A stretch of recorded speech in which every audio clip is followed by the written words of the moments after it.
So yan, kinuha ko na po yung mga tutuhukin natin kasi nagbabaga pa sila ng uling. Iihawin na ni Mang Jeff. Pwede na ba ihawin? Pwede na po. Makainit na yung ating ulo. So, ihaw na tayo ng... Mo ang bit, hawak mo ang gabi.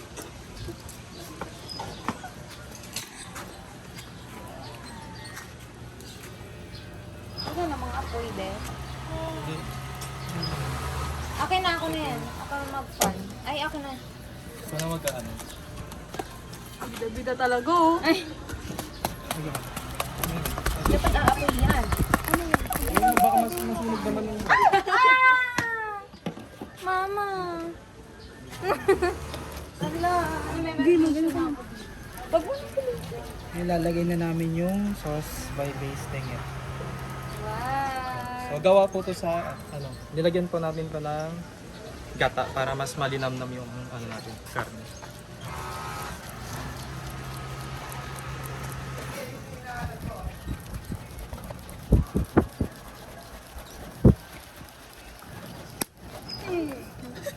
So, hintayin natin ito maluto.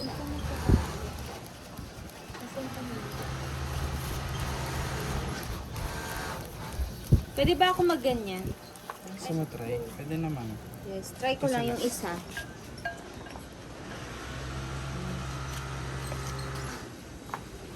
Di ba parang papaapoy mo? Yun yan.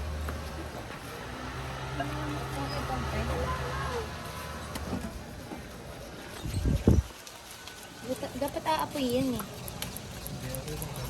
Maluluto naman to sa init na ulo. Ang init, bumubukas yung pores ko.